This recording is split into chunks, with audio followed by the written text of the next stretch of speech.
Xin chào anh chị và các bạn lại quay trở lại với video tiếp theo của em trên kênh Tuấn Nguyễn Food. Trong video ngày hôm nay thì em sẽ chia sẻ đến anh chị và các bạn cách em làm món đùi gà chiên giòn theo kiểu Hàn Quốc, rất là ngon, rất là giòn và ăn cực kỳ tuyệt vời.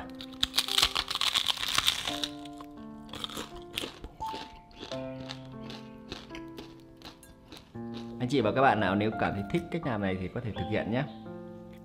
Để thực hiện được món gà chiên giòn này thì em sử dụng ở đây là 4 cái đùi gà tương đương với 500g. Để phần đùi gà của chúng ta khi ướp nó thấm gia vị hơn thì em sẽ dùng con dao nhọn em thâm thành các cái lỗ ở trên phần đùi gà.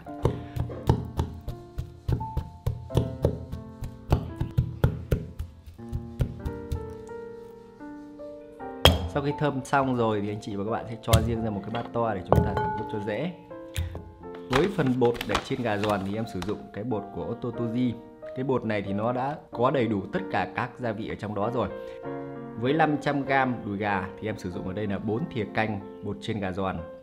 Sau khi anh chị và các bạn cho bột chiên gà giòn vào rồi thì chúng ta cho thêm một chút nước vào và chúng ta sẽ bóp đều cho cái phần bột nó thấm vào từng cái đùi gà.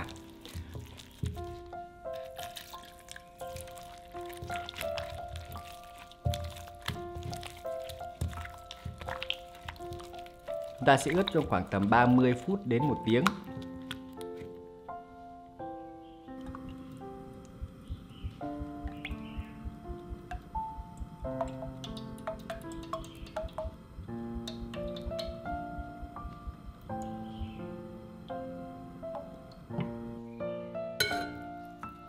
Sau khoảng 30 phút ướp thì bây giờ em sẽ cho vào để chiên.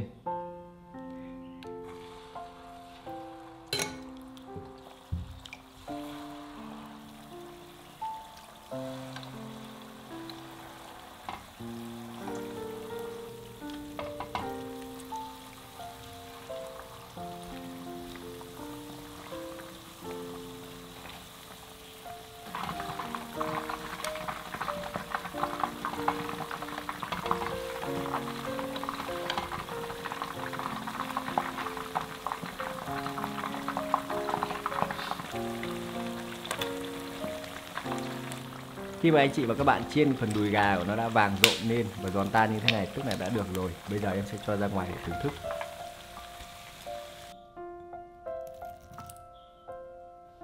Phần đùi gà nhìn rất là ngon. Bây giờ thì xin mời anh chị và các bạn cùng em thưởng thức cái món ăn này nhé.